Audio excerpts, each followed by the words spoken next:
What's up, everybody? Today on the Yours Truly podcast, I have recent lurker turned commenter, and today will be randoed Nick Acker in the Yours Truly virtual studio. Nick slid into my comments section recently and really hammered out some thoughtful bangers on my conversation about Christian atheism and the end of Protestantism with Cadell Last from Philosophy Portal, and again on the spontaneous rando with Rigel Little Deer Thurston. A relatively small YouTube channel with high engagement is really a thing of beauty that we speak about here in this little corner of the internet. And in the words of Martin Shaw, who I got to meet at Symbolic World this year, says, "Be famous for 5 miles." And at 650 subs on YouTube, that's maybe something like a mile or less, but I digress. Because of this, I have the ability to give personal attention to thoughtful comments and can tease out and engage in conversations further in the conversation crafting space. And Nick got my attention, and as a result received care in my response. He is a relatively new to this little corner, and we decided to set up a proper randos conversation today. Nick is also a recent author, and more on that in a sec. But first, if this podcast is meaningful to you, go ahead and give it a like and subscribe. If you want to help support the channel financially, become a channel member and get some unreleased bangers hidden in the members section only playlist I have on the channel, as well as some personal updates from me on occasion. Nick's recently published a book entitled A Crisis of Meaning, an apology for traditional religion. A crisis of meaning. This guy's been around the corner. Part of this book's description reads, Nick Acker is a trained behavioral analyst who spent nearly half his life as an atheist. But when the pandemic came, he knew there was more to life than the fear and uncertainty he saw all around him. In his search for purpose, he would revisit the practices of faith that he had so vehemently rejected. There he would find the truth and meaning he never would have expected to find. Link to Nick's book and Substack, which is aptly titled Crisis in Meaning, will be in the description. Nick told me he hasn't been on any streams or podcasts, only has been playing at the comment level over on X. So he isn't meeting me as quite a pure lurker today. So we'll get into all of that and more with Nick as we practice some conversation craft here today on the Yours Truly podcast. So sit back, take a nap, do some chores, clock in, go walk the dog, and join Nick and I as we enter in to the conversation space here on the Yours Truly podcast. So without any further delay, I give you Nick Acker. Hi, this is Christian Baxter, and you're listening to Yours Truly, a place we go to think out loud.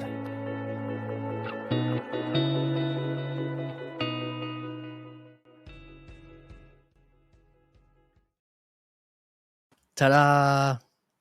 Hey, man. Hey, Christian. How we doing? I'm doing well. It was a good weekend.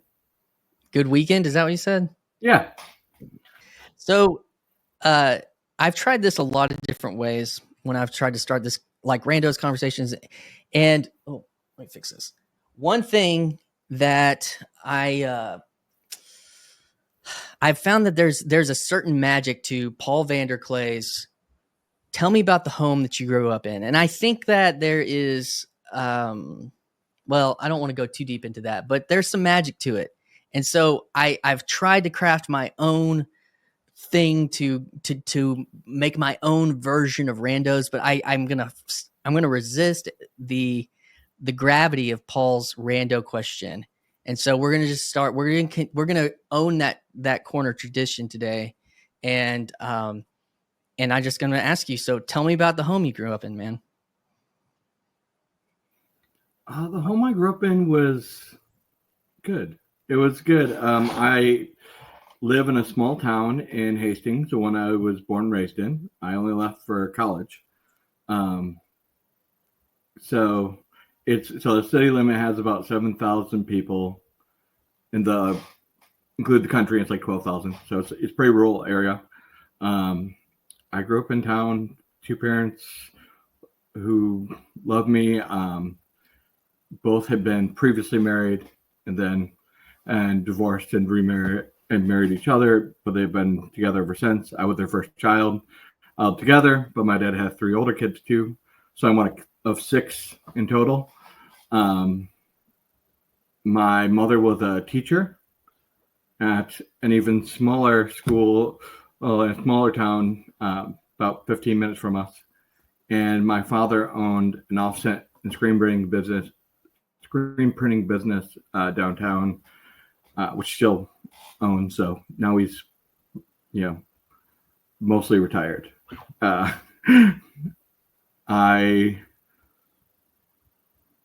mean, it was a loving home. It was full of talks of ideas. Culture was also very secular. Like we weren't. My parents are older. Like they're both in their 70s. So they had the foundation of, say, Christianity. And that was, so it was never like left out of the home. We celebrated Christmas full on always, but we never went to church. And it was kind of like something nice for other people.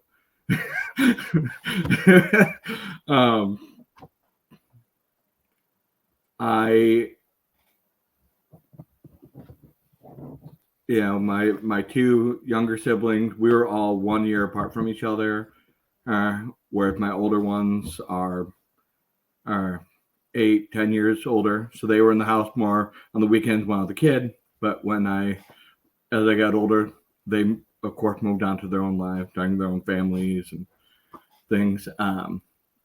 A not uncommon thing in my family is people going back to college later. Like I have two sisters who were like high achievers and did it good all the way through, but then the rest of us iffy, and then we'll go back later.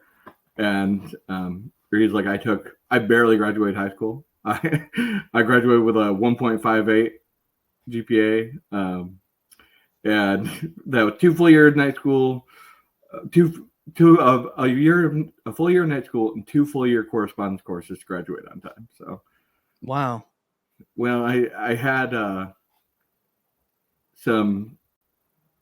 Apparently I was nearly deaf until I was almost 3. I didn't know this until I was an adult, but and so then they got tubes in my ears. I could hear, but that slowed my speech development, which slowed my reading, which made school struggle. And so, that has, I come from, I have a very nice family, but also then I didn't do well in school. And so I hung out with the kids who didn't do well in school and didn't like it at first. And, gotten no serious trouble, but into some shenanigans over many years. And I graduated high school and I like barely, and then I took 4 years off. But the fall after, I met some new friends, and they all did this really weird thing, which was read for fun. So I thought I'd try it. And luckily my mother's an English teacher, so I could just walk over to the bookshelf in the living room and just pick the smallest book I could find, which was Old Man and the Sea by Hemingway. And Wow. And it was like probably the first time I read literature and I could actually see the story in my head, because I read so slow I couldn't really process it, which I now understand after, because that started me on a journey, including like a year or two later, I think 2 years later, my grandmother, who I love dearly, but was like one of the most eccentric people you've ever met. And she wear feather boas. She got spinners put on her on Saturn SUV. Like little crossover Saturn. She got spinners and bullet hole decals put on it. She just Wow. That is cool. Yeah, she was like the craziest. She kind of went a little out there after my grandfather passed when I was in like 7th grade, 8th grade. And she kept thinking, well, one of the things she did at this point is she knew I liked to read. So she had this old Britannica's Great Book Collection, complete set that was my grandfather's, and she gave them to me. Oh. So I'm still bumming around, washing dishes and doing grunt work at print shop, and then deliveries and working on a letterpress. And then I get this, and I'm now like, I don't know, what's this like read in a year section? So I start reading Plato and Augustine and all the parts of these great works. I get really interested in that. Also, what happened during this time is I like many people in our. I know you're around my age. I'm 40. Yeah. Many people in our generation, 9/11 just like changed everything.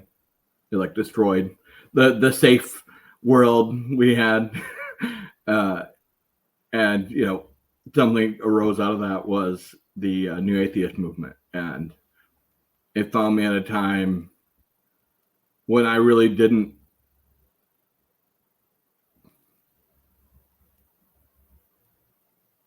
I didn't feel like I could believe in anything that I couldn't touch. Yeah. And I got really swept up into that and became like, I wasn't like a nice atheist. I was like, I'm going to argue with you at your own house about how everything you think and believe is stupid and you're an idiot if you think that. Like, I was an ass. Well, I think partly my grandmother, partly like I had, since I didn't, wasn't doing much in life. When my sister needed to come back and forth from my younger sister from college, I would be the one to go and get her a lot of times because I didn't have important things to do like everyone else. And so conversation with her, and then reading these great works, and eventually I was like, I couldn't afford the things I wanted in life. So I was like, well, I guess I better go to school. So I started at the local community college, and then transferred into the closest university, Western Michigan University. That's like 50 minutes, an hour away. And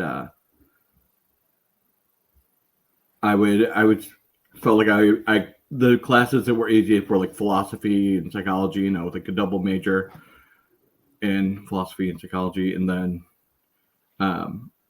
but it's a behaviorally based program, and so you have to graduate, you needed to take the classes in behavioral concepts and research and all these things. And I went in there every week like, well, maybe they can explain this, but they can't explain that. Well, maybe they can explain this, but they can't explain that. Until I got to the concept training course section that talked about teaching pigeons to discriminate Impressionists and Cubist paintings back in like the 70s. Like everything I wanted to do with like cognitive science and philosophy of mind was done 50 years ago by behavior analysts. So I put all my eggs in that basket, started doing research, teaching assistant. Even though I like barely graduated high school, I was foreporting at university because I tell people I didn't believe in doing homework in high school, and I live by that belief. So maybe you were actually doing okay considering you didn't do any homework. So then I start into behavior analysis, and I'm gonna go and I'm gonna apply all over the country to get into grad school. And really what I want to do. And then my dad has a heart attack. And by this time, I have one sister in New York and one in Arizona. And I'm in Kalamazoo, and we live in Hastings, which, like I said, is about an hour away. So I'm able to get there and be there with him. He made it out okay. But for me, it was like my sisters couldn't be there, and they were just distraught. And I'm like, I don't ever not want to be able to be there. And so I only applied to Western because if that didn't work out, well, I didn't want to not be able to be there. So I'll figure something else out in my life. And I got in. It's like one of the most competitive programs in the country. And so that was a real blessing. I got a lot of opportunities to work with as some wonderful teachers. But I growing up in a rural community, very working class, middle class values. I also would struggle sometimes in grad school with the kind of culture shift. More upper middle class, upper class values, and dating, which I did not understand at the time. And like the elite, you're talking about elitism. I mean, and even so, here we'll put it this way. There was a situation where I was asked about, did I do something? I was like, oh, I talked to this person, and they hadn't gotten back to me yet. Apparently, I threw them under the bus. But I didn't know that was a thing. I always thought throwing someone under the bus was when you blame someone for something and like unfairly to get them in trouble so that you don't.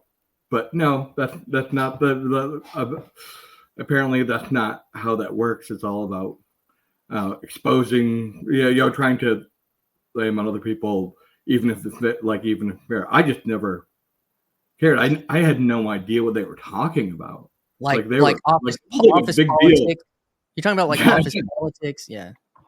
But it was a big deal. Like I'm meeting with my sir and the other one and the one for that project, and like it was like a corrective action situation. I'm like, I didn't even know this was a thing. HR. But yeah, it was, there were things like that, and it would take me, a while to figure that out. I was married at the time. I got married at 3 weeks to the day from when I graduated undergrad, and I started in grad school that next fall, and then it would have been my last year of graduate school. She was already in her internship and working in Hastings at the local community mental health. And so we moved back so she didn't have to drive far. She did it for like the first part of the year, and it was really hard on her. So we moved back and I just drove. And at first it was like, well, they don't have a Thai food place, like a really stupid thing to care about. But then it was nice to not have people everywhere all the time, because growing up in such a small place, like I can go outside on a Saturday in town and be around no one. But then I remember at Western, I went there on a day where just everywhere I went, there were people. I went to the locked building. I had key access, and I was trying to take a phone call privately, and every hallway, every stairwell, everywhere I went, there was a person. I'm like, Jesus, I just can't get away from people. So it was nice to then be back in that like peace, and there's a slower pace of life. I'm like, this isn't so bad. I graduate. I really want to serve a rural community. I want to live here. But now I'm like, this is great. I don't know why I thought this place was ever something I wanted to get away from. And you're still an atheist at this point, correct? Oh yeah, vehemently. It's like I'm not even. I haven't softened. Like I will start to soften years later, but on it, just like yeah, I think this, but like I don't really care so much what other people do. Before, if I went to an award ceremony and someone said a prayer, I'd be like upset about it. And eventually I get to a point where like someone else was mad and I didn't really care. It didn't really bother me. I mean, it's I still didn't believe in any way, but I'm like, whatever, it's a people thing, whatever. So I ended up working for this other rural community for their community mental health, but as a behavior analyst, doing like severe problem behavior and then some early intervention with autism and developmental disabilities. And that's my profession. I'm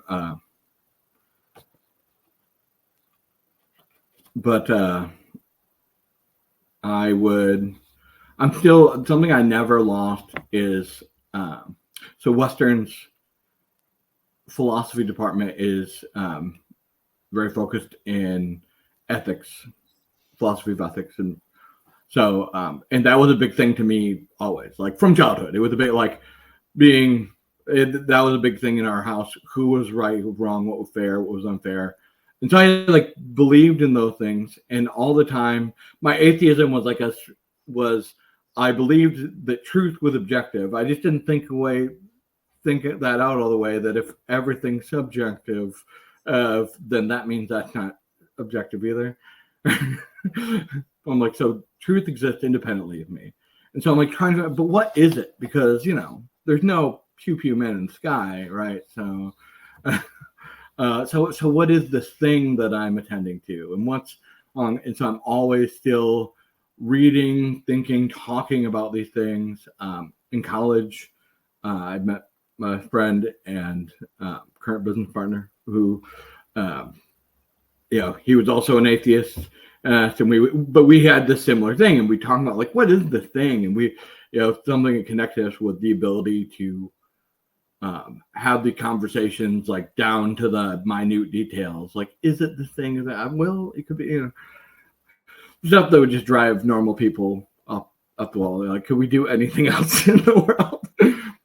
But we're still asking that. We're still, and I achieved. I I went to college. I got a job. I got married. A year later, in 2015, towards the end of that year, my first child would be born. It was life-altering moment. Like, you don't know that you're capable of that amount of love. It's unfathomable. I remember my brother, who had already had kids, telling me like it's totally different. I'm like, no, I've been in love before. I know what love is. Like, no, you just don't. You have no idea. And so I'd done all the things, and still there was this like emptiness. And you're kind of like, well, you just do this until you die. Like, and to kind of connect with your space and like that, because of the atheism, when Sam Harris got involved in the intellectual dark web space, like I was aware of that, and I was following that, and I had the big like Christopher Hitchens was my main and person, so like his you were a hitch slapper, man. You were a straight hitch slapper. Gosh. Every opportunity you got, you were hitch slapping everybody. Well, there was something about the moral indignation about that. Sam Harris is very above it all, and Richard Dawkins just doesn't seem to care or really want to think much about it. Christopher Hitchens was like a little offended, like that like righteousness. Really, I think I now see is what drew me in. Well, yeah, that was a term, hitch slap. Bitch slap. Hit. Yeah. Slap. Oh, I know. And the thing about him too is just his, like you said, that the emotion of that. It's like it was almost like a step towards a genuineness or something, or an authenticity. Like about like owning the realities of that worldview or something like that. Oh yeah, and I still tell people like you may hate his atheist stuff, but that is actually his worst stuff. You should actually read the other things he wrote. He was actually a really good writer. And did like I must have seen it 25 times, that speech he gave in Canada on the right to free speech. And like that was fantastic. And I liked it so much. Because I like to read, I then went and like, okay, so you mentioned Man for All Seasons. So I read that, and I read John Stuart Mill's on Liberty, and I read John Milton's Areopagitica, and he'd mention all these things, so I go and read those things. And so then when the free speech debates, like, is this the one value that we can? I was in it. I was like, yes, that is the thing. We all have to agree to this. And I always that was a crack. That was a crack in in the armor. It was. it was. Crap. I mean, you don't know that at the time, but like that was a major. From my perspective, I was like, I felt that there was like that was the change for me, was like, because I was on the other side of the argument, but I wasn't confident about it. I just couldn't. I mean, I was also a pastor, so it was kind of like it had a lot of ramifications on that side too. Even though, oh yeah, that's an oxymoron considering the rest of my story. But I think the thing that when that free speech came, and whenever an Orthodox Jews talking to a secular atheist, and that when those things start taking place, and Peterson was standing in as kind of a Protestant-ish kind of character in that as well, it was kind of like, okay, this changes everything. It changed it. That was, for me, there was an unlocking of something that hadn't existed before in the dialogue, in the conversation, or from the debate. So anyways, that's, yeah. And I talked about that. You're right. Actually, it hadn't. Like, I remember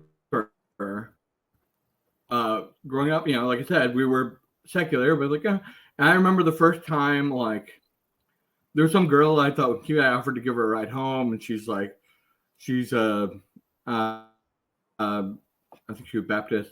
Yeah. So she's like telling me, like, well, you're gonna go to hell because you don't believe when I'm like, you're an asshole.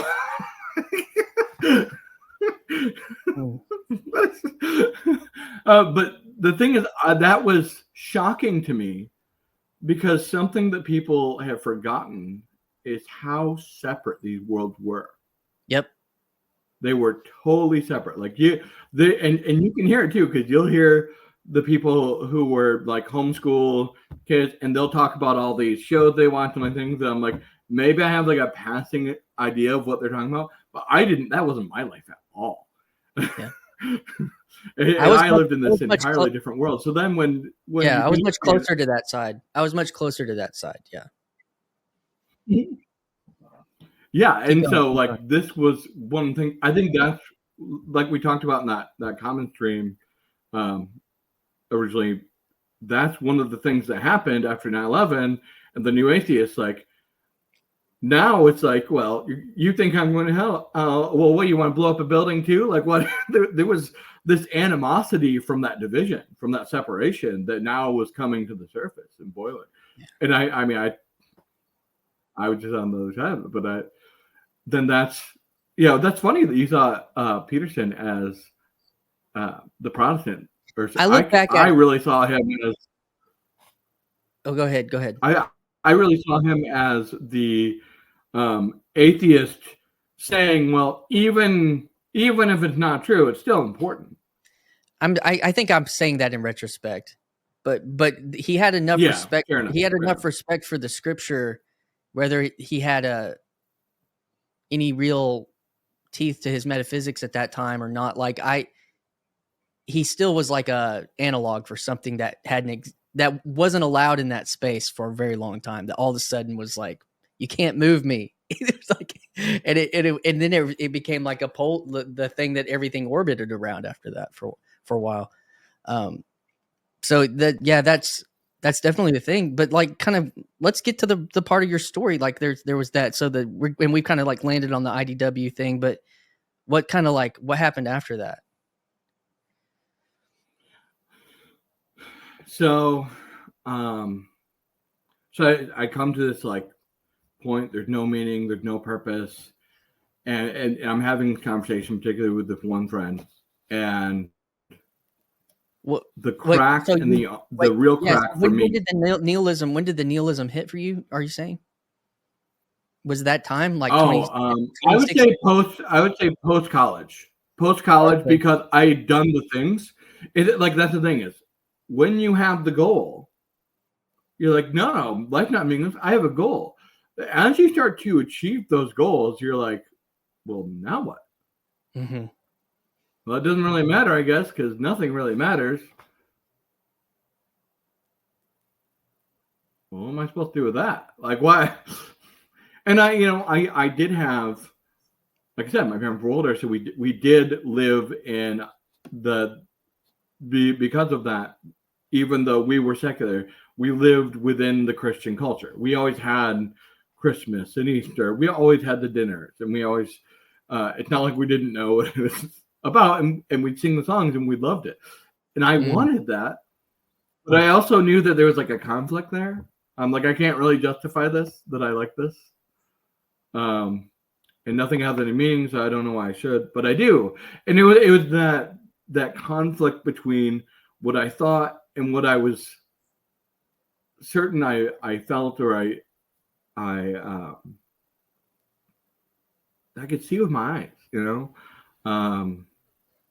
That was the thing about morality, is I could see that it was worse to, you know, kick a baby than to give someone flowers.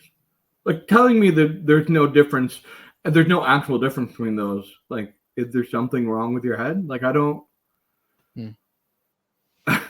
But I didn't understand what it was or how it worked. And so as we're going about this, and the nihilism hits, and the same thing for my friend, in fact, worse. And he actually is the thing that got me into I knew Jordan Peterson was in space, but I kind of wasn't that interested, because I was trained as a behavior analyst, as his very cognitive viewpoint on stuff. I just initial distaste, like, yeah. I kind of get what he's talking about, but that's not really what it is. Been there, done that. Well, and it's this. Okay, I'm gonna get my in trouble with some of your viewers, but so there is some considerations, and within a behavioral framework, suggest a lot of cognitive ways of looking at things are they are subject to an era of reification, where, like, we're going to use an analogy to talk about a thing that we can see, but we're just going to use this so we can talk about it better. And then you start saying that thing is real. Oh, it's like, how do you know? That's so, like, that's the picture of the atom. You know, like, oh, I understand atoms because I have this, this circles and the nucleus. Yeah. Like, I understand it because it's real. I can understand that. You know, and you run into another era of parsimony. So it's like, yeah, okay. So you're like, well, there's an event. The cognitive viewpoint is there's an event, and there's a thought, a behavior, and a consequence. And the behavioral viewpoint says, well, if I can not consider the thought and I get the same answer, it's irrelevant. And so I have a lot of that, like, going in, and that's why I'm just not interested in Peterson at first. But my friend really was, and he was really taken to this, and so it kept, like, being brought up. And because of Peterson, like I said, I saw him as this atheist who's like, it doesn't mean this isn't important. And I love the classics. I love literature and history, and thanks to Christopher Hitchens, I gotten down the big rabbit hole of totalitarianism and reading all the literature on all these things, and Hannah Arendt, and the origins of totalitarianism and all things. And I get to this place where I look at all these old books and I see it's just that they're fantastic. But Christianity is just in everything. It's in everything. And we're like, okay, well, there is good and bad. There is truth, but what is that? What are these things? What upholds these things? And we get to this breaking point in this one conversation where it occurs to me that the preceding thing for anything to exist, because it'd be like, well, there's the Big Bang. Like, okay, well, what's before the Big Bang? Well, there's these four forces. Okay, there's singularity. Okay, well, what's before that? There has to be a beginning. If there's going to be an ending, there's the beginning, or things existed forever. And if they existed forever, explain that. And if it has a beginning, then there has to be, what's that foundational beginning? Occurred to me in this conversation with like the truth. It's the foundational aspect for everything to exist at all. Because for something to exist, it has to be true or false that it exists. That means that truth is the necessary condition for every other thing. And that broke the wall. That broke the wall. Not like now I'm a Christian, but like now it's not just that I've softened and seen like, well, Christianity is important. It's now just like, oh, well, there is a God, it's truth. And you can follow truth. You can follow, like, is the thing true or false? If it's true, I'm going to follow. Okay, I'm going to on that. That's something to note, to pay attention to try to engage with more. And things that aren't, I'm going to push that away, and that's, then that's easy to push off relativism. Some cultures are better than others. Like that's truly the case. And if you can't see that, then, why do we take care of our, why do we take care of people we're not related to? Well, why, if, why don't we go and use exposure for the children who are born with disabilities? The kids that I worked with, I'm like, they are worthy of life and they are valuable as human beings. There are places where they do not think that. It's clearly better to think that. That's clearly true. And I can follow that. And so like that starts me down the journey. So the other part about this is because I started to see Christianity was part of our history. I was like, well, and I'm wanting to hitch slap people. And I'm like, well, I haven't ever really read the Bible. I should read just to say I had, so no one can tell me, well, have you ever read it? Well, they won't be able to say that anymore. And I had started doing that. My ex-wife, who was also an atheist, was actually kind of like upset I was doing it, which should have been like, I didn't reflect on it at the time, but it's like, well, that's a tell for atheism. Like, why are you mad when people engage with something that you don't think is true? There's all kinds of things that people think are true that you don't, and you don't care. So why is this different?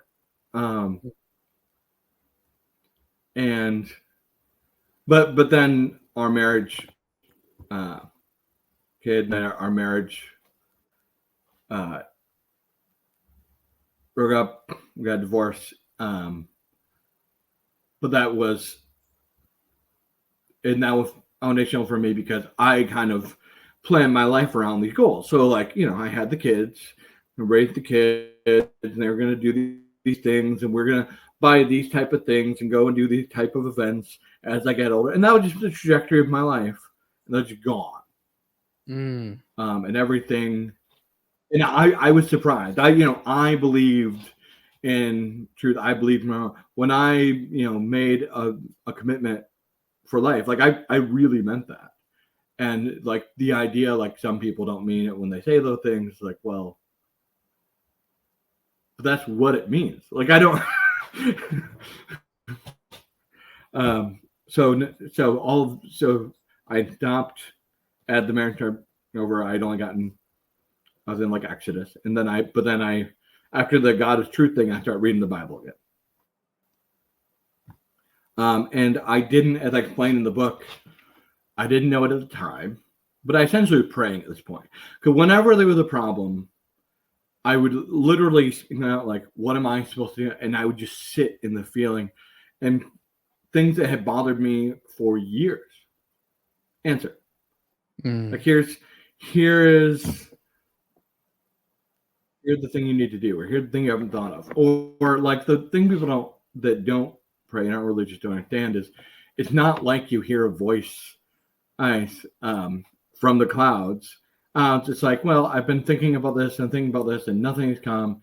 And then I prayed for guidance. And literally an hour later, I watched some talk on YouTube and the person explains exactly the thing I've been wrestling with. And I'm making a prayer about something else. And it's, just happened to be in the book, the book I'd never read, some fiction book from 1750 that I've never. Oh, well, there's that line that like literally makes, when you figure something something out and you have that like sense of resolve, that's what it would be. It's like it's there. If I could just get help with this, and like someone pops up like, hey, I thought I'd stop by at the like, and then the thing I tell people is, you can say any one of these is a coincidence. Oh, sorry, I'm just gonna ignore that. But I tried to turn it off, but apparently I pushed the wrong button. It's okay. We can at least it'll be silent. Yeah, we can pause for a second. And there, we're back. And we're back, dude. Okay, sorry about that. It's all right. So what I tell people is, you can look at any of these events and be like, well, that's just a coincidence. It's like, yeah. How many coincidences until it's a pattern? And, the thing about behavior analysis is that it doesn't use statistical analysis. It uses graphical analysis. You give people their own control and research. And so we get a baseline on you. We engage in intervention, and then we remove the intervention, see if we, like, that's one example of research by an ABA. And the idea is it's like turning a light on and off. It's like, all right, so maybe it changed once, maybe twice, but once a pattern is established, you can be pretty confident because of that specific thing that you keep changing, because it happens only when you change it. This is one of the things about in conversations, and this goes back to a lot of Petersonian stuff, but it's like how you orient your life matters. And why is it that when you engage maybe with the biblical text, it can orient you in a way, and that doesn't mean that everyone that reads the Bible finds this in a certain way, but like it can partner with something like you were talking about, this prayer of, I've prayed that same prayer, God, what should I do? And maybe you weren't even saying God at the time, it's just like, what should I do? Or where have I gone wrong? What have I done wrong? And then you just know. And what is that? What is that, is that the Holy Spirit? Is that God? And then we have a choice. Then you have a choice. And if you, and you were talking about truth being at the beginning, it was kind of, we think about, sometimes we do something like, it wasn't a fact that was at the beginning. It was like the true way, exactly. The true frequency, the true embodiment of reality. And we can line up with that. And who's giving, and to find that is something like wisdom.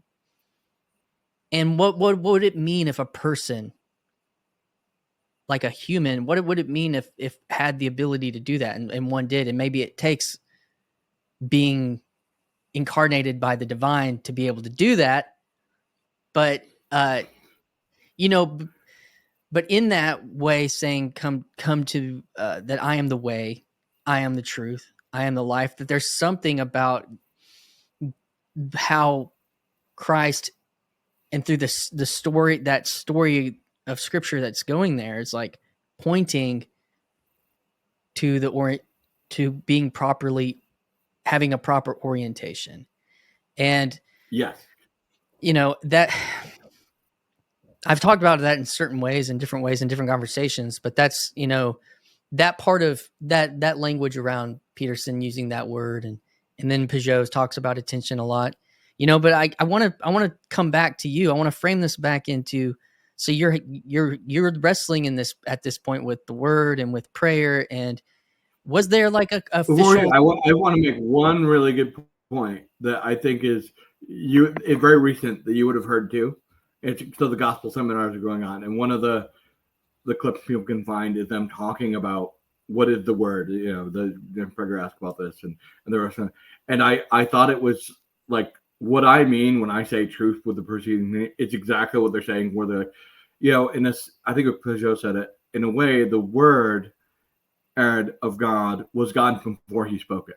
Like it already existed with him. It already preceded the potential, in some sense, of what will be active was already in existence. That And in that same way, like that's what I mean when I say truth. And in that same sense, what is that thing when you have the answer prayer? Well, you know it was true, so it's at least that. It may be much, much more, but it's at least that. So sorry. No, I want to Go on. continue with the story. Like, so you're kind of coming into that. You're like bumping against that frequency, that resonance, and it's starting to shake things up. And obviously, with the, like you said, that crisis, that meaning crisis of divorce, that meaning crisis of, I thought I understood what life was. I thought I understood what the American dream was supposed to be, and that kind of that seems to have proved to be a false gospel. And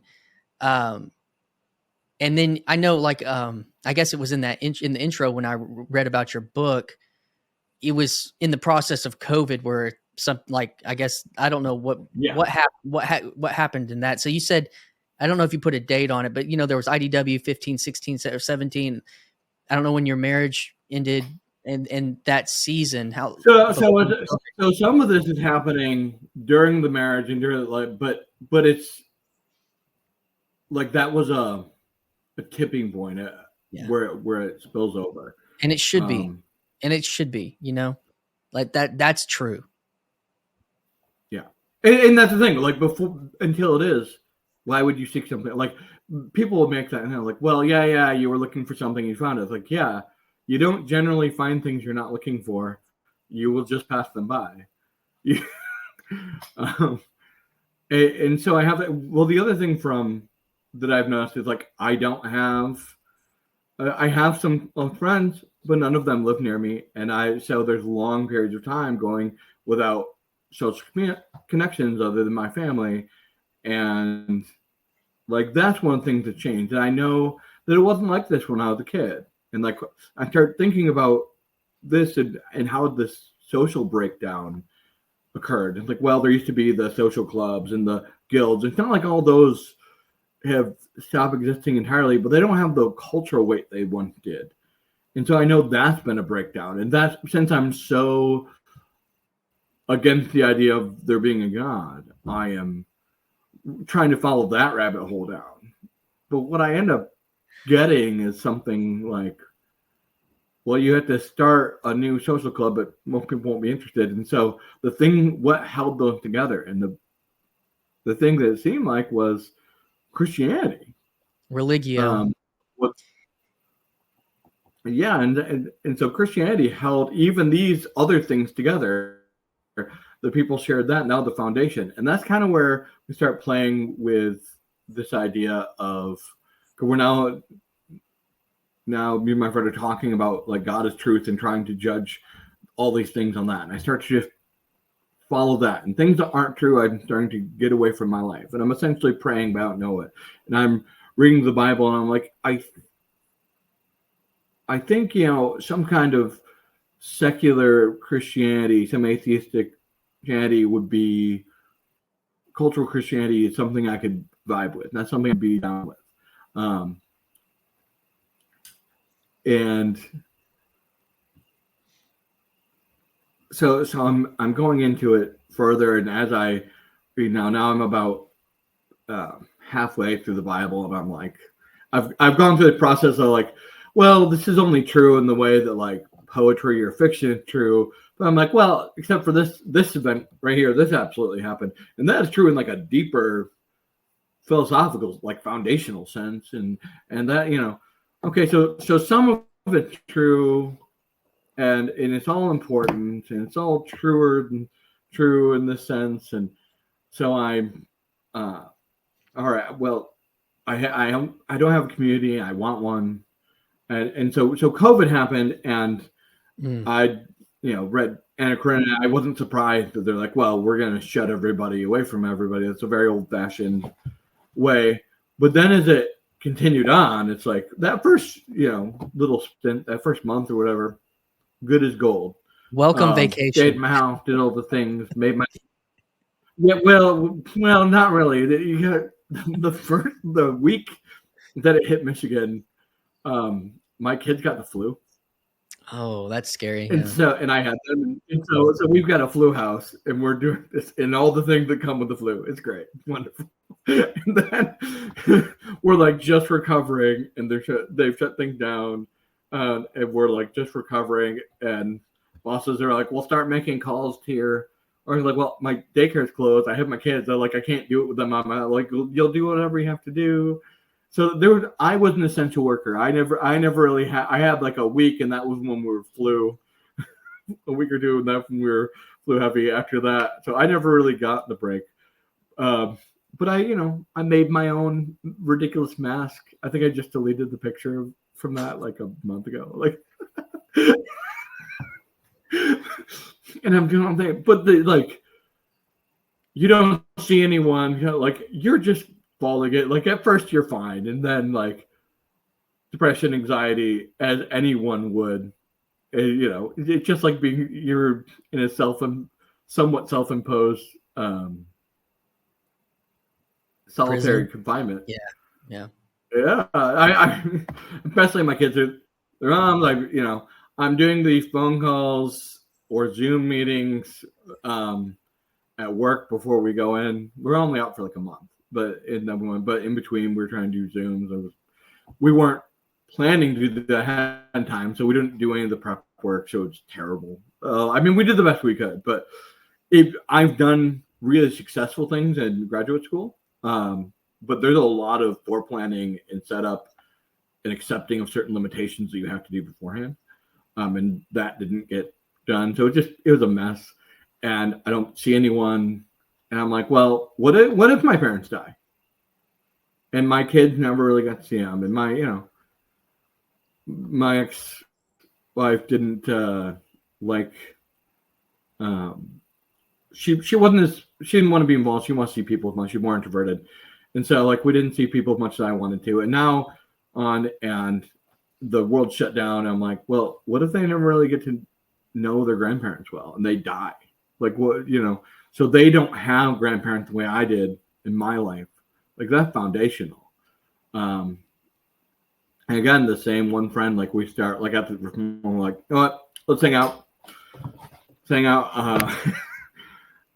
And especially like when it first get the first warm days of the spring, it's like, man, we made fajitas as margaritas, and we had a blast. And it was like, man, this is what I miss. Like this is what I need people. And so we had a great summer of 2020. It was like the most all-American summer because all the kids would ride bikes. Yeah.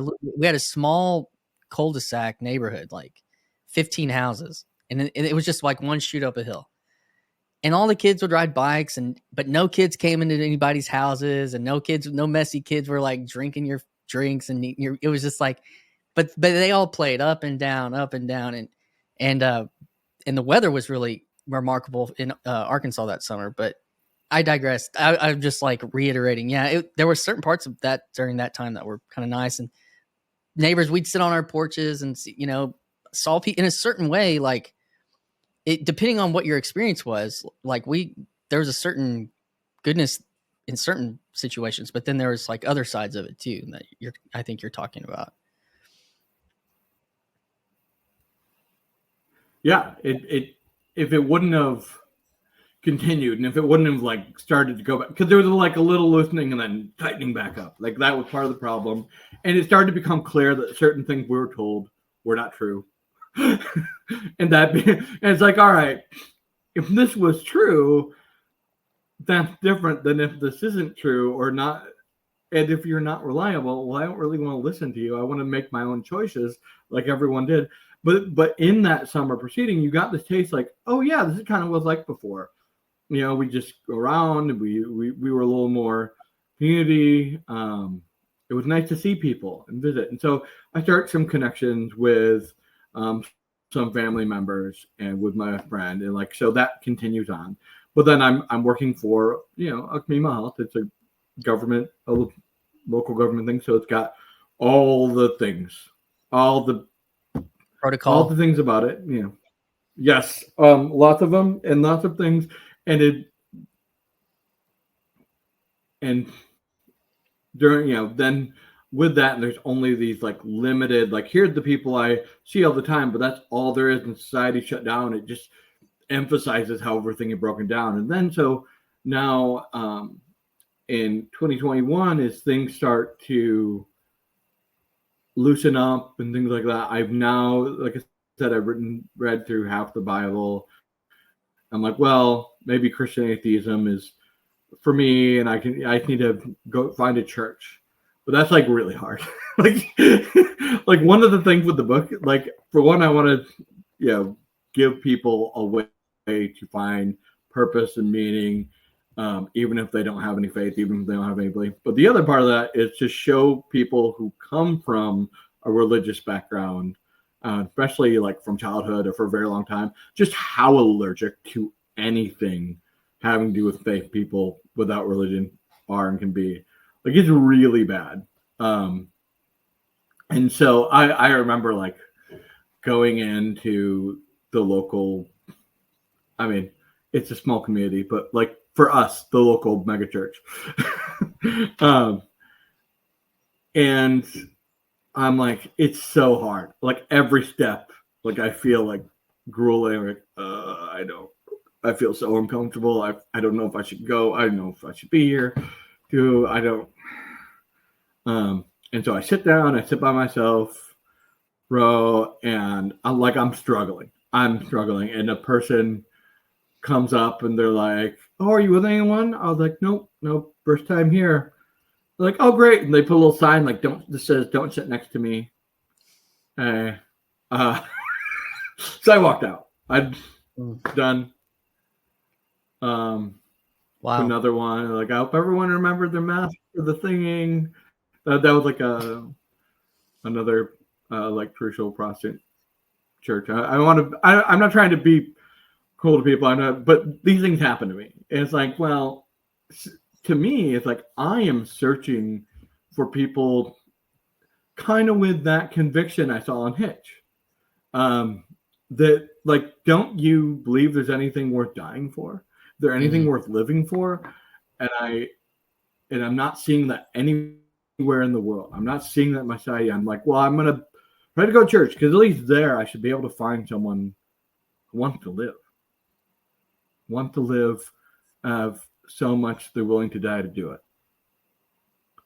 And I wasn't finding that. And every time there'd be a fail, there'd be like 2 to 4 weeks or more that I'd wait until I tried again, because you got to work up your nerve, because it's super uncomfortable. Like, I don't really believe what they're saying. I don't feel like I should be here. And now as a faithful person, I also feel like, well, the devil's always tempting you. He's like, there's no way, there's no hope. It's just like before you do something terrible, it's like, well, it'll be fine. It's not that big of a deal. And then as soon as you do it, like they could never be forgiven. This is never possible. But so I am listening to a podcast, and I was like, well, I recently found a great church. It's an Anglican church. And I was like, I don't even know what that is. I type in Anglican. There's a church just outside of town. It's like 10 minutes away. And I see on their website that their next service starts in 15 minutes. So I get in the car and I go. That's awesome.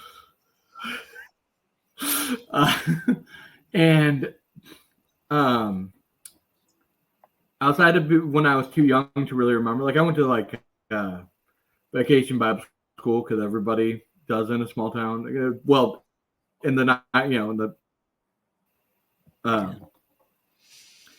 and then, but I was so young, I didn't really understand how churches worked or whatever. It's 1 week of summer for a few years, and but that's it. That's my only church. So then most of my experience with churches were the big non-denom one, because I knew people who would do the youth groupie stuff, and then the Baptist church. All right, so it's very like that tradition was the thing that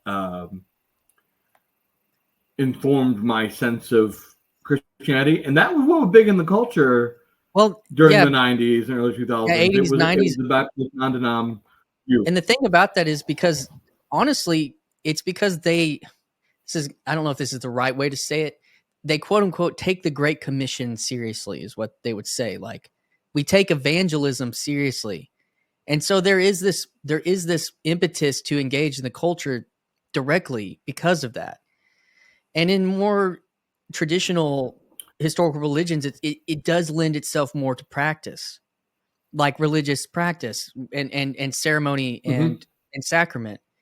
And so those are the telos of and when that's why it showed that's why people are encouraged to invite, to evangelize, to tell of this good thing. Like, that's more of the telos than participate in.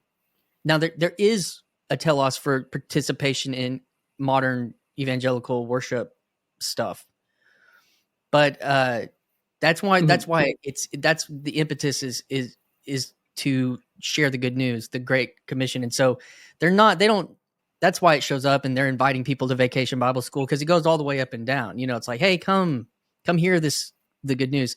And traditionally the idea of evangelism was always there, but it was tempered with tradition and history and participation and ceremony. And so I think that that's part of the reason. So I'm not making a critique at this point, but I think that that's just that's a reality. Yeah. But keep going. It's a fact. Yeah. Something you're close to totally right. That's a fact. But there's a different tinge to that too, to be, I mean, do what I say or burn in hell was a normal thing from the religious in the 90s, on TV. Like that's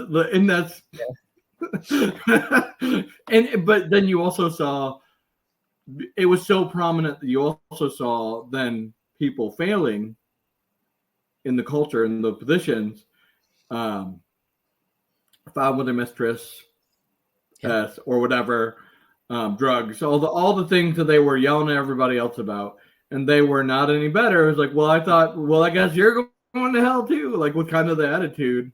And I think that's another reason why things broke down, is because that was on display, and it was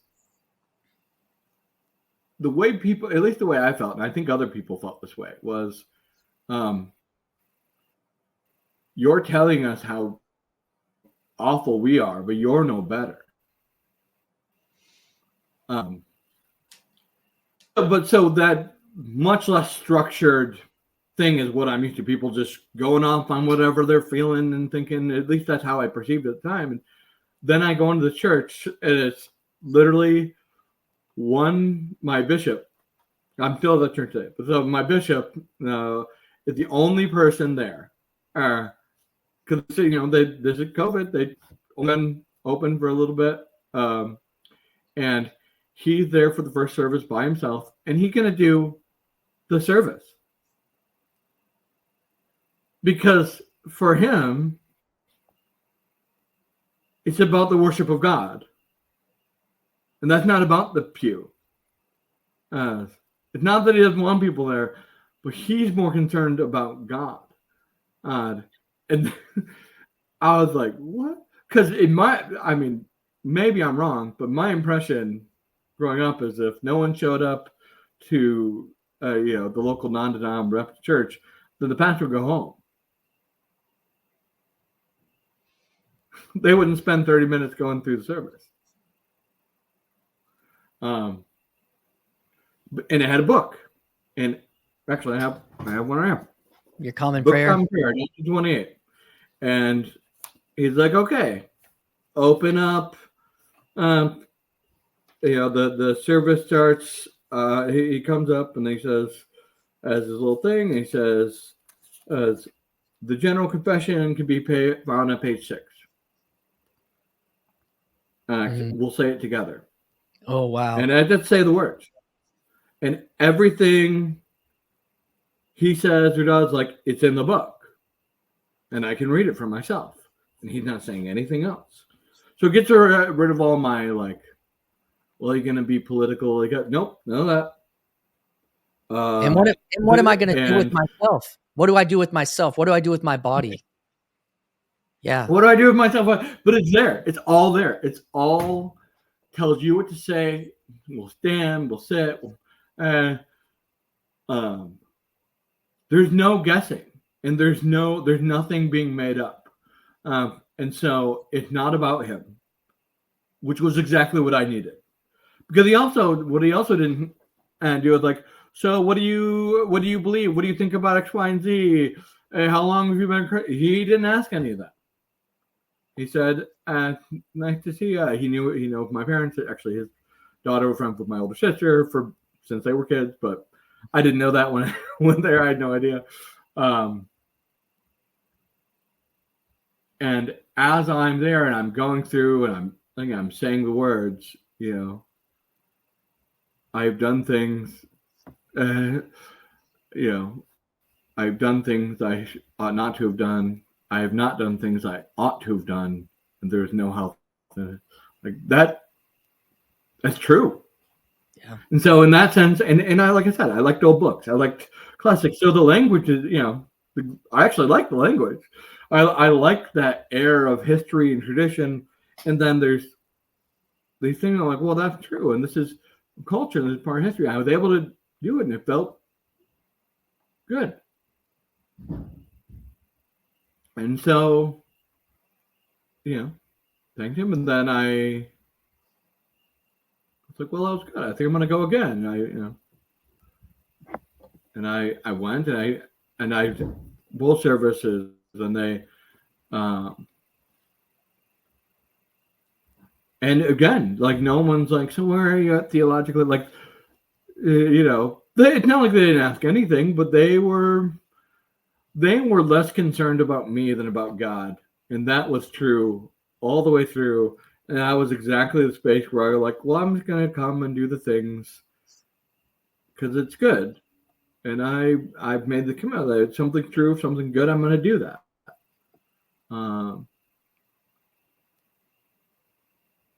And then over time, I have this, like, this is the other reason you should pray. Not just that you'll have answers, it's that a prayer that's never made can never have answers. But as I'm going through the service, I experienced grace for the first time.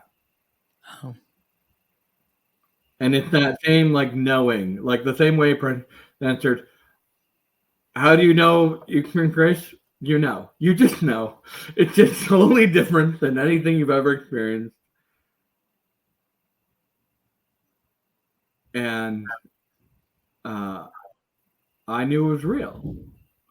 And I finished the Bible, and I asked to be, so I had we'll say that my baptism was possibly questionable. And so I baptized, confirmed, and we went through that. And you're like, oh, and that was even then, like, in my experience, if I say I want to be baptized, let's go do it. Like, no, like, we'll schedule someday, a month and a half from now, or like, like, okay, like I'm like ready to, like, oh yeah, we'll do that. I'll be good. Baptized and confirmed again, just flood of. So I took communion for the first time,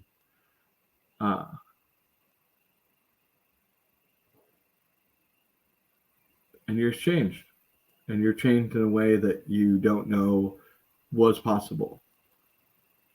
But, this is months apart. Like, so far before I had belief, I was doing this, and I was finding purpose and meaning in scripture and prayer and going to church.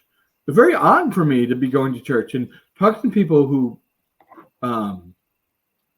did not have my same thoughts or experiences or political leanings or ones, and like, you were just up there together, saying the words together as one, being connected by this thing, and it, maybe I agree on everything else, but it didn't seem to matter as much as I would have thought it did, a few months earlier. and that changed me. Sounds like you were being released from propositional. And so,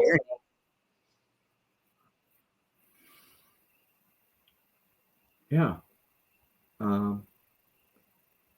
And so what, like, in retrospect, I've been trying to explain to people, could be like, what was, I have one friend, he's actually an Englishman, who's in the area, and he's evangelical community church type guy, but he's salt of the earth, just a wonderful human being that's clearly helping people and doing good in the world. It's like, I just really like that man, and he when we met, he's like, well, it's kind of like the moments. Like, I don't have a road to Damascus moment, but I think I have a road to Emmaus moment, where I feel like, as I don't know the moment, but I can tell you that it became clear to me that all of it was true and that had been true. It wasn't in a moment. It was just gradually, over time, little bits here and there. It was just all true, and I just knew it. In the same way that Christ explained on the road. And, at the end, yeah, they saw it was him, and so did I, but it's not like it was a moment. Because afterward, they realized it was him all along, and that's how I felt. That's beautiful. And then my friend I talked about, so the other thing with the COVID thing is there's a lot of just content. There's more to the content because of all the protocols and all the things. And so we're having a conversation. He's an occupational therapist, but working in autism as well. And we get into this conversation about how could things be different? And so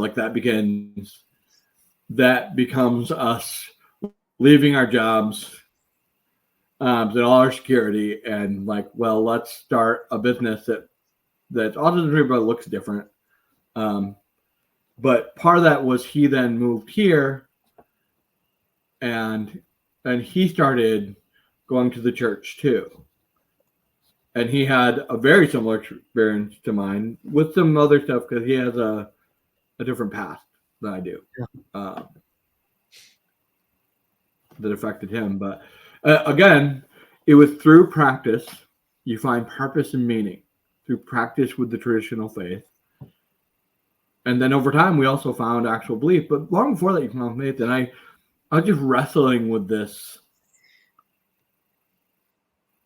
feeling that that's true and that people don't know that. The answer isn't, they're like, well, do you believe it? It's no, it's not. Just do the thing. Do the thing, and it will change you. There's some of my conversations I've had with Jordan Hall, and he's had it around the corner in other areas. Is the word for faith in the Greek is pistis, and it's something like you were enacting faith that whole time. That was like an action of faith. Yeah. Without the belief came after that.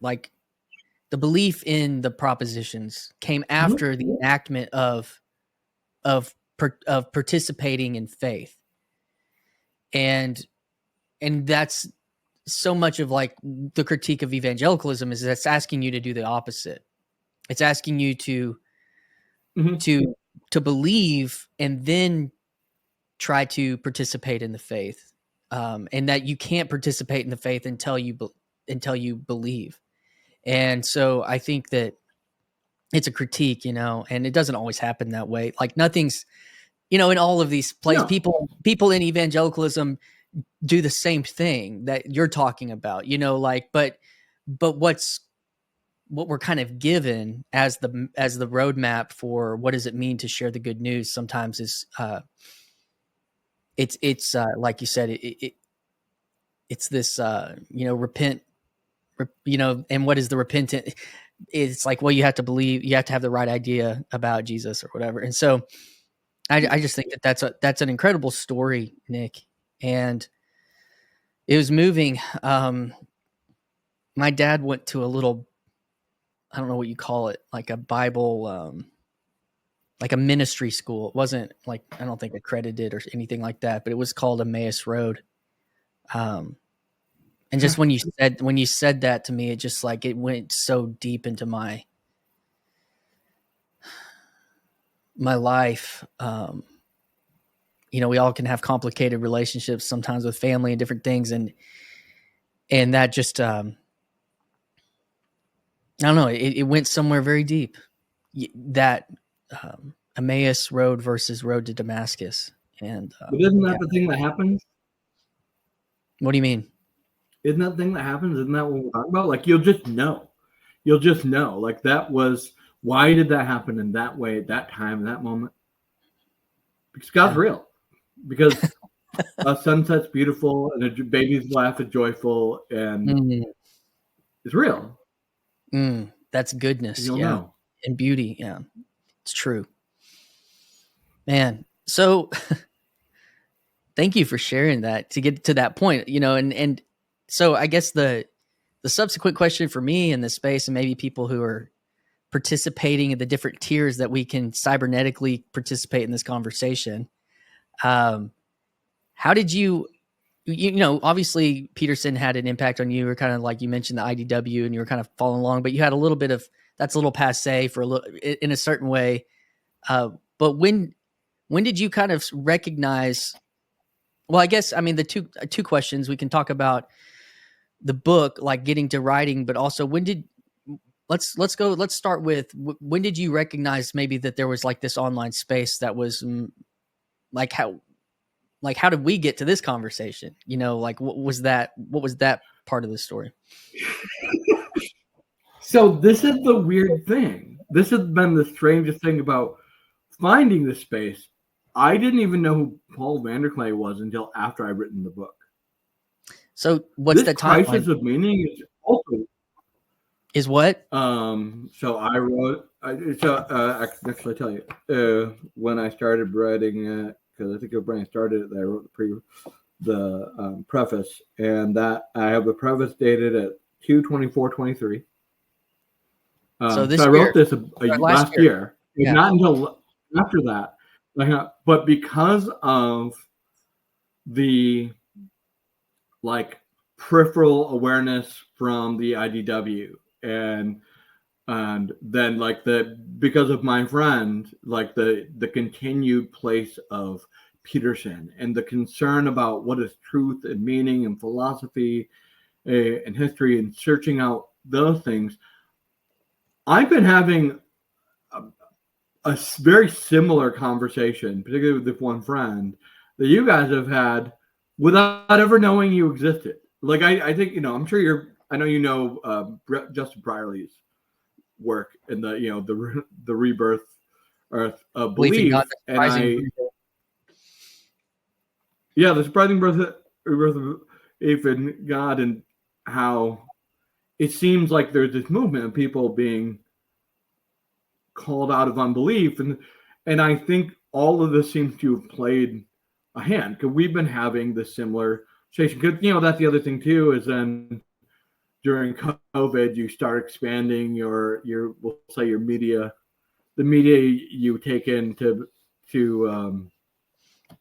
less traditional sources, and you start experiencing ideas there too. And then it's during that time Peterson joins the Daily Wire, and you're hearing all those people, but I was always interested in ideas. I would say I was always kind of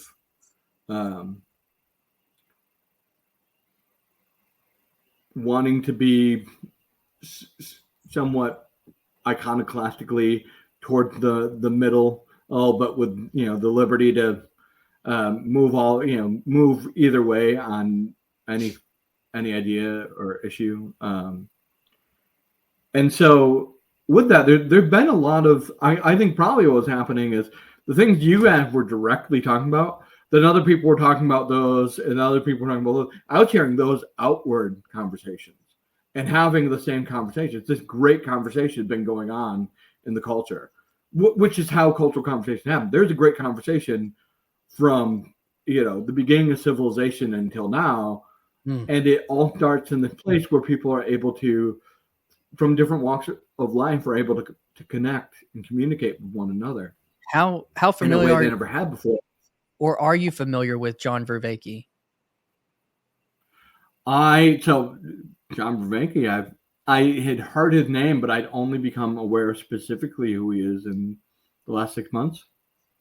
Because he's got, the series called Awakening from the Meaning Crisis is Yeah. what set him like in this corner for people that have gone through that. It's been, awakening. It's been orientating for many people as a result. And so the title of your book, Meaning Crisis, like it's all in there. And like you said, this, the conversation that has been taking place since the beginning of civilization is and how do you tap into the conversation? I remember when I met a guy who runs a channel here called Grail Country in this space, name's Nate Heil.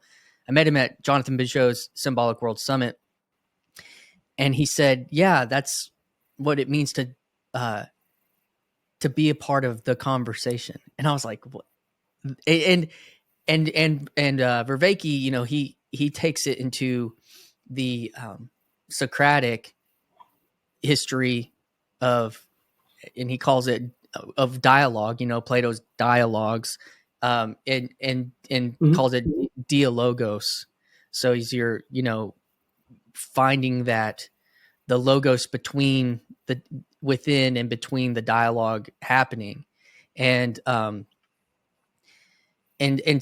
was looking for that conversation. I didn't know how to have it where I'm from very well. I've had a few conversation partners, one being my father-in-law, but they weren't as tapped into some of the specifics that were taking place in this space, related to what I call these heavy hitters like Peugeot and Vervaeke and tangential people like Justin Brierley. I watched a lot of his stuff, his apologetic work on the premiere, Unbelievable, and so when I got into that space, that this was the thing, and even it was kind of I don't know if you experienced this when you were writing your book. When I first kind of was getting into this, the YouTube thing, I was like, am I going to do something with this? And I don't know. And I was having all this, it was like, the muse was very present during that time. And so this idea of like, what are the podcasting and conversation? And there's just something that has been like happening as a result of that. And then even the presidential election with podcasts this year, and like you talked about forms of media, and that is, I think, trying to reclaim that conversation, but it's happening now digitally, which is exponential. And the friction is so low to making, like, even the fact that we're talking right now to make this happen. And that's kind of where the mimetic part of conversation craft for me was born. Like that, I put that on all my thumbnails. That's part of the meme of this and my take on dialogos and stuff. And, but to say that this conversation has been happening, I think that's, a parallel or adjacent to, and even without connection, because most people, so like, tell me, kind of get if you can get granular, when did you start to engage? Because I don't remember. I could look back. If I click on one of your comments, I can see if you commented on other videos. But like, when did you start? How recent have you been commenting on, like, on mine? It's the last two, really. But like, how On recent? yours, I had the one that we had our first conversation was the first comment I made. I just like, that's the thing, is I'm not comfortable yet doing that. Like I just don't. It's a different. I'm not paradigm. kind of a person who thinks like I have some important thing to say, except for there are things I want to talk about, but I don't think that necessarily anyone cares. But you wrote a book. I have things I want to say, but I kind of like. That's like a one. That's true, but I didn't mean to. That's a one-way conversation. I didn't mean to. I was trying to write down the thing that persistently I didn't hear anyone else saying. And with my own experience, I saw was true, and I know from my friend, but I also know from going down YouTube spirals and things like that. This is not uncommon, that there are people everywhere. It's popping up all over the West. People have been displaced. And that's why your conversation and on Christian atheism, like, it brought so much of that to light for me. Like yes, all these things happened in time. The breakdown of generational communication and how the culture disintegrated. And I've been like, in my own way, because I was wondering, why haven't I been able to establish the same social connections and networks that the past generations did, like delving into like, what is this? What was it like what has changed and where and when, and trying to figure that out. And that's kind of what gets me down. But yeah, that was the first video of yours I commented on. I think I've made a couple comments. I just got on Twitter or X or whatever right after. So I'd written this book. I was trying to chop it around, but I don't have any background in writing, so I don't know what a query whether it's supposed to look like. I don't, and I have a small business and 2 young children, and I'm involved in my church, and I like family, and I was like, I don't have a lot of time to like figure out a whole new industry I don't have any background in. And so I shopped around for a while, just a few places, like trying to get an agent, and I just didn't get any bite. And so I just, I think actually I think Justin Brierley's, I read his book, The Surprising Rebirth. I think that kind of made me like, I'm not the only one feeling this, and this is happening right now. So then I started exploring self-publishing because it's supposed to be a lot faster, or I didn't have to rely on that, and like maybe I wouldn't get a lot of readers, but I'm not concerned about making money. I mean, it'd be nice, but I don't really care. Like, that's not what I'm planning my future on, or in any way.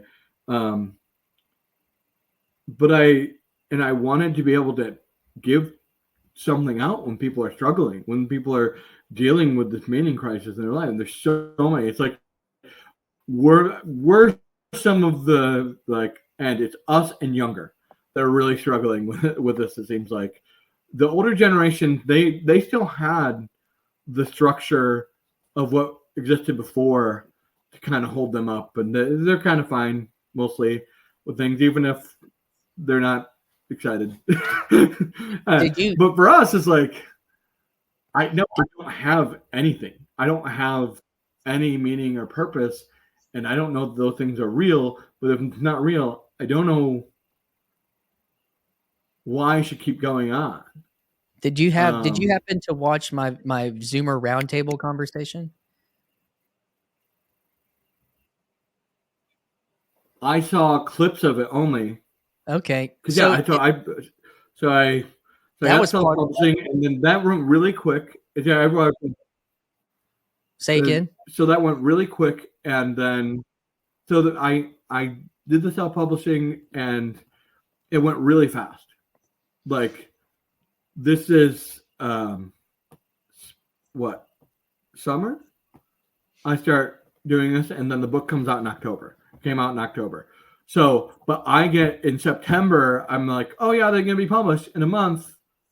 And I misunderstood my contract. And I thought I was gonna get like, well, they're gonna do this level of marketing. No, you could consult with the marketer, which basically can tell you, if you'll pay for this, you'll get that. If you'll pay for that, you'll get this. Like, I don't have any money. I can barely afford this. I'm on a payment plan, but I believe in the story. I believe that it can be helpful to people. And so that's when I got on Twitter. And I'd only, like I said, I only found Paul Vanderklay after I'd written the book. And then I didn't even understand. I was more interested at first just on, because he was commenting on all the videos that I was watching and putting them together and connecting them in cool ways. So I was interested in that. And then I became a little more interested in what he was saying too. And then I started to realize this little corner with like a whole phenomenon. And then I realized what you guys have been talking about the whole time. And then I get on Twitter. I was like, oh, these guys. Okay, I recognize a couple of these people. And I like what they're saying. So I'm going to follow this person. I'm going to follow that. I commented once or twice on your Twitter, I think. And then the video. That was all.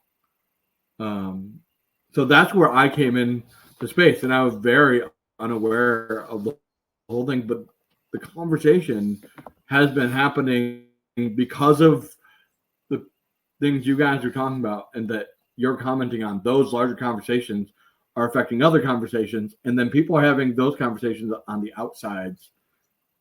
Because I think there's a real meaning crisis that's not just about this space, it's about reality. And yes. Like you mentioned Peugeot, like Peugeot has opened up this pattern analysis thing. Like I said, from behavior analysis, you look at the pattern. So I love that. And I see that in the Bible. Like one of the things for me that was striking, I just never saw anyone comment on it, is not only, but in most of the things like miracle situations of the Bible, there's a process of participation that must occur first.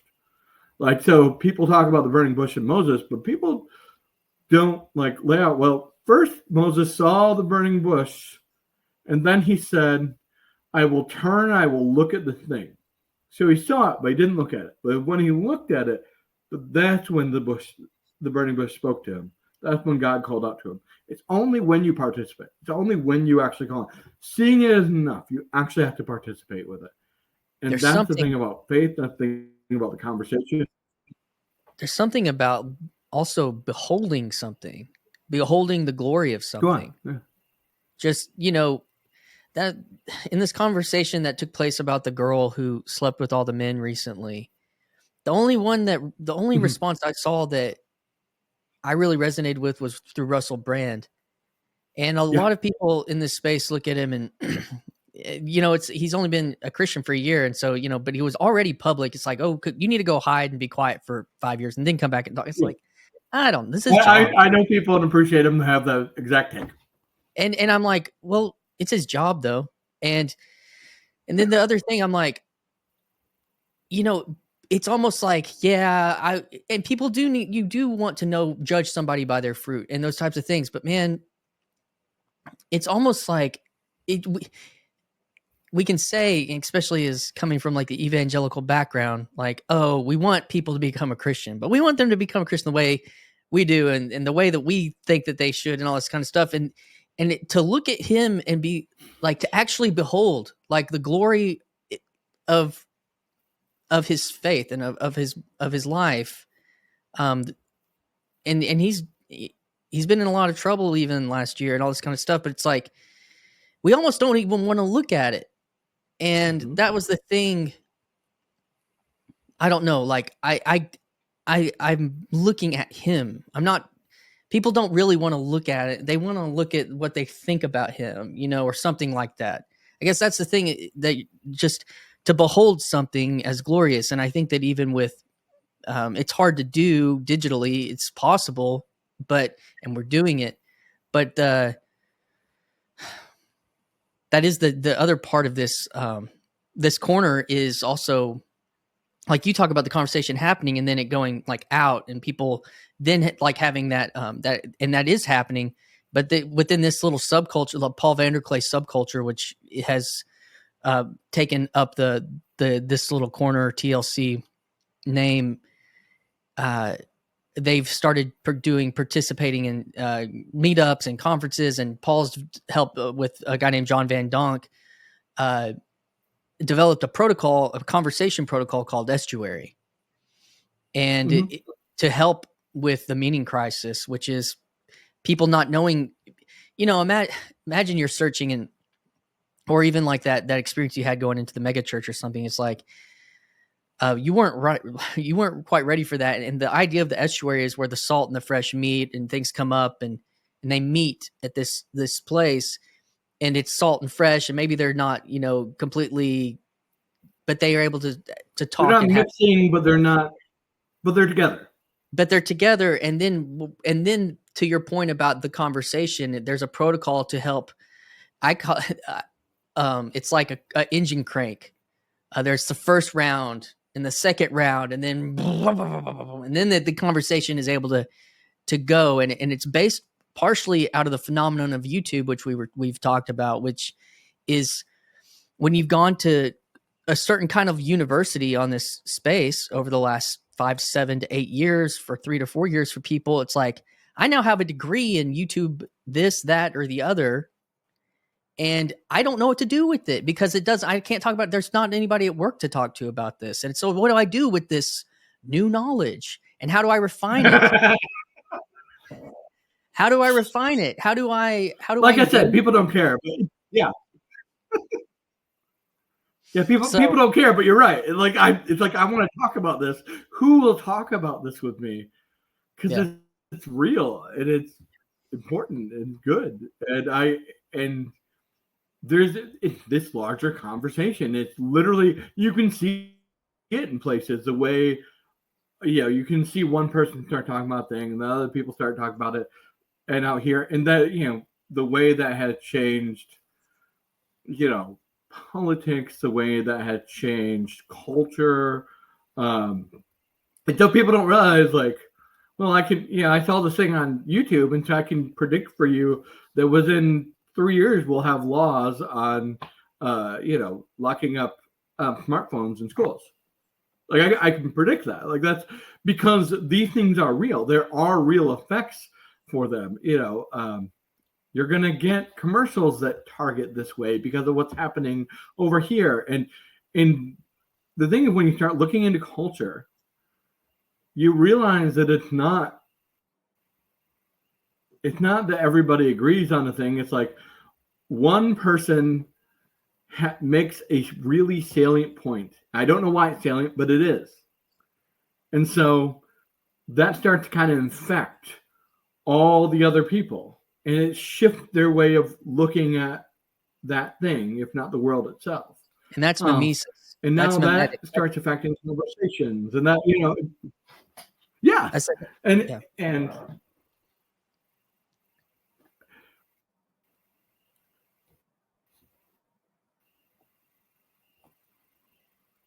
because of that, there has to be, that there is something real if you can just tap into it. And the problem is we don't have the space here. We have the internet space, but we don't have the physical space. And we really need to bring it down to the physical space, or no one will care. We need to bring these into our lives. That's why I loved your conversation too, where you were talking about the things you're trying to do with your own church experience, but trying to build a community. We can do that. We can actually rebuild by saying, okay, this is a good thing. I'm going to do it. Even if there's only like 3 other people are going to do it with me. If we all do it together, then at the very least, our families will have this foundation, and we can then continue to grow from there and build, tend this garden until it bears really good fruit that we can all live off of. But it takes time. That's one of the things I think, especially in the younger crowd. Yes. Have you watched any of Redeemed Zoomers? Yes. So that's that, to that point. And again, it's even funny because he tends these digital spaces like Minecraft or the Discord, and it is a digital tending to, but it's also scaled so fast for him.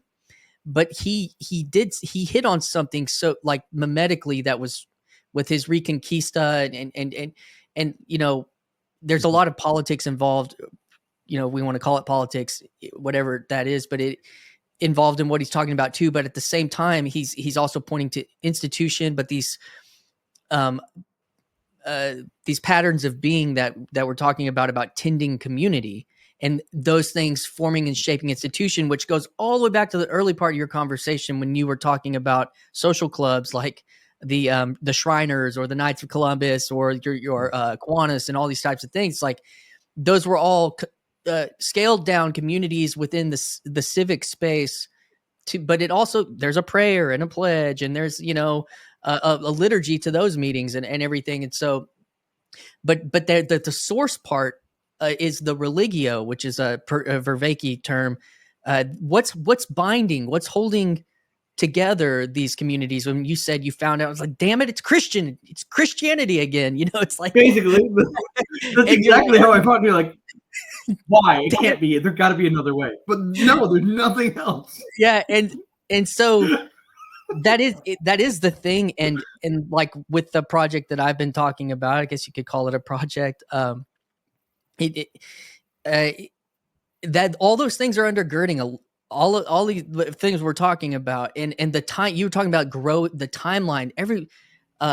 There's some cool things about, Silicon Valley is all about exponential scale because of the digital nature. It's all just like all boom, exponential scale. The problem is that entrepreneurial mindset got infused into certain parts of church culture, and then that all became about scale, and we call it church growth, but it's really about church scaling, and with a CEO. And the problem though is that's not tending to the soul. It's not tending to the flock. It's not tending to the garden of life, like you were talking about. And the timescales of a garden and the timescales of making an app and selling it are two different things. And we have to recognize the difference between those things. And so my time scale for church growth is till I die. That's it. It's till I die. That's my time scale. And hopefully it's maybe some of my kids and their kids. Like that's my time scale of infusing something that deep. And that's another part of the American dream that you ran smack dab into, which was, all right, I've achieved the things. I tell a story about a buddy of mine who recently moved back home. And this is crazy because my wife and I bought the house that his wife grew up in. And he moved back to our little town, which is about 10,000 people. I don't know roughly the size of where you're at, something small town. And because his grandfather lived out the American dream and lives alone and is 6 and 12 hours away from his kids, which is my friend's parents. And he's like, I don't want that. That's not what I want my grandkids to be in the town with both sets of grandparents, and they go into the high school that he went to. And it's not because of like, it wasn't it's just what I'm going to do. It was a conscious choice to reject a vision that we were sold, and I happen to really never leave this small town for different reasons. But as a result, like I can see some of that. I see vestiges of it. And that was where I actually connected with Jordan Hall, was when he landed in this town sized. And it's like, what is he's experiencing something that, and you hit on it in your story about when your dad had the heart attack. And then I'm moving back home, and I see the connection with wanting my kids to have that connection with family. Those are antidotes. Those are part of the antidotes, but we're having to repiece it together, and it's alongside the digital reality that we're also engaging with too. And that's not going anywhere soon. And unless these drones are, carrying EMPs or something, but like, anyways, man, well, you're also, like, as we're kind of getting here towards like, towards the latter part of the conversation, you also are operating a Substack, and you've been pretty consistent with that too. So how is that interface with your book? Is it the same as your book, or is it different, or like what's the work you're kind of doing over there? No, it's similar. It's a similar call in that I didn't hear anyone saying it. But the thing is, and that there is a crisis, it's about the meaning crisis. But the thing I found traditional religion. I found a space in here where I can grow a garden, but intend it. And it can actually feed me and my family and other families, bring friends closer. But the thing I as I went down the rabbit hole of these things was for the last 50, 70 years, so much of the differences in splitting and conversations have been, well, I'm against that, and that's why I'm this.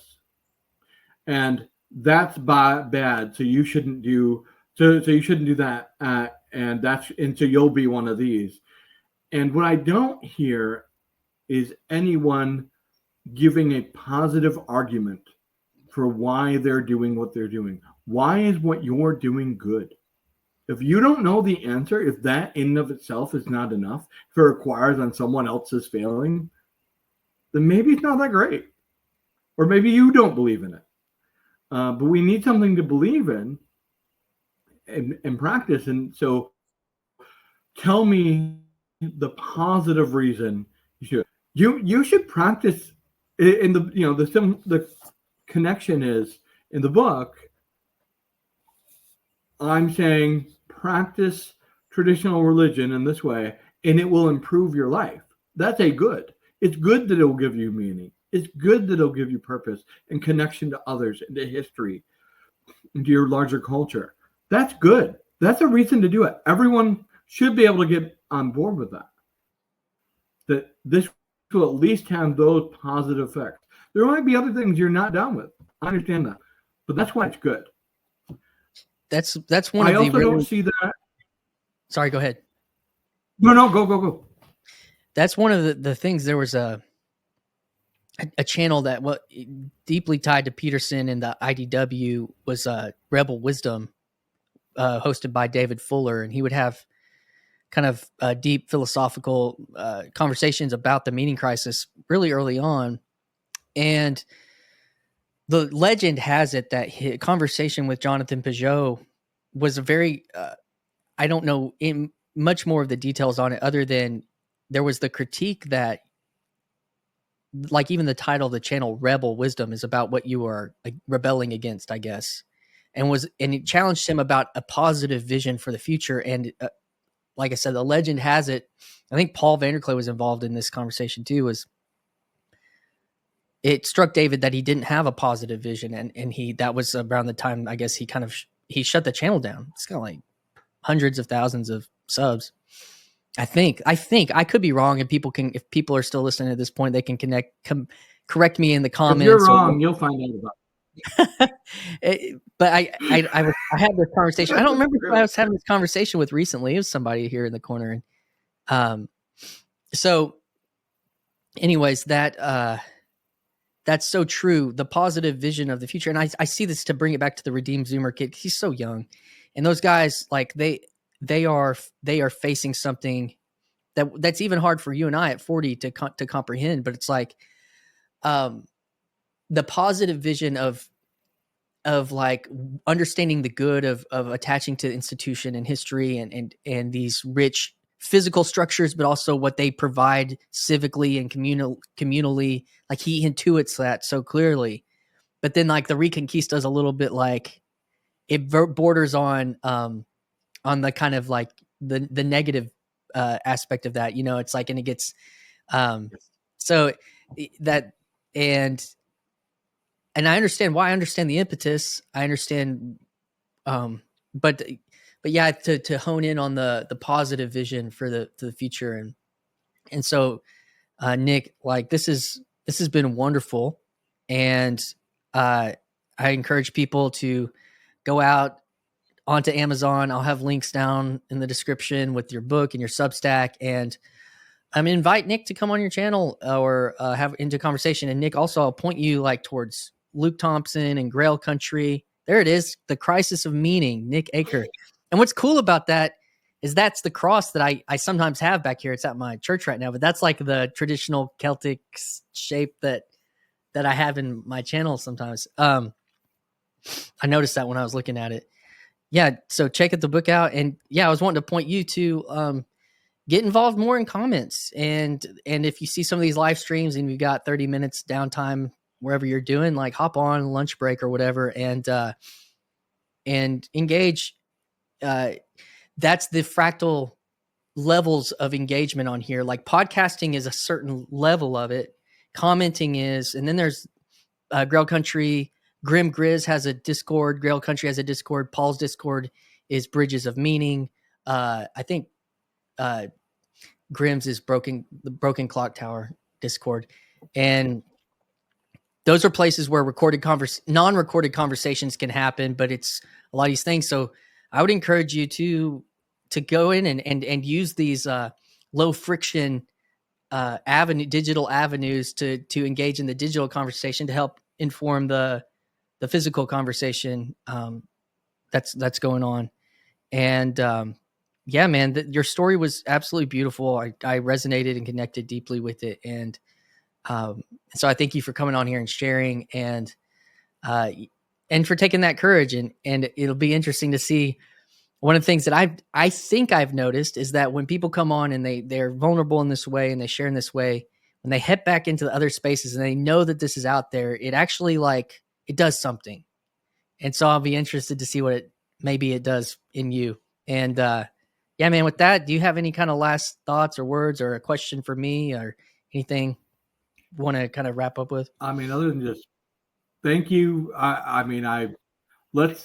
Let's keep talking. I mean, I think this was a great conversation, but I think there's so much more to say. I think you're getting on to so much of what we need to address if we're going to get out of here into the next phase. And part of it is being comfortable with rebuilding from the ground up. One of the, you mentioned Dean Zoomer, and there's all of these that kind of generation guys that are very interested in, can we take all the power of an institution of the past? It's maybe, but not everywhere.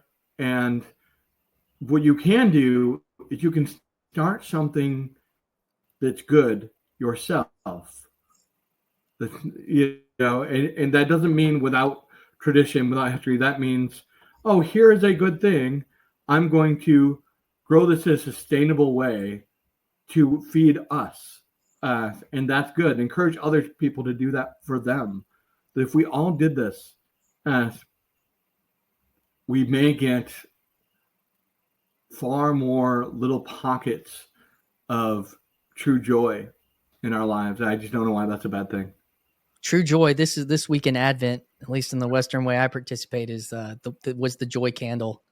And yeah, and the other I was mentioning, I hopped on Luke Thompson's stream just before we started this one, and I brought in I had a conversation 2 nights ago that'll release soon, and it was my first in-person podcast, and so it got me to the point of thinking about one of Jordan Hall's theses that he toiled around with, which is the anti-rivalrous realities. That so many times we approach this maybe in a type of there's so much abundance, and yet we still operate in a scarcity mindset especially in the digital space. It's like, oh, you know, I want to hold on and protect what's mine, and but even in our reality spaces, you're talking about these pockets and these bubbles that can they can come in and they actually can feed one another and encourage and strengthen this thing, and so. Yeah, hopefully we can see more and more of that and have an anti-rivalrous approach to that, because it's so easy to want to be competitive in that way. Or healthy competition can turn into unhealthy competition or something like that. And, so anyways, man, I wanted to bring that in to respond on that. Thank you again. And yeah, we'll keep the conversation going. Over here on YouTube, over on X. I've got a Substack account, but I haven't done a whole lot on there, but hope, there's conversations happening all over the place over there too. And in the words of the great Elon Musk, we are the media now. And that's powerful and empowering. And so, yeah, you wrote a book. I started a podcast. All in the last year, so yeah, man. Well, thank you. Blessings abound. Yeah, thank you. Right. I really appreciate it. Stick around. We'll end this thing backstage, okay?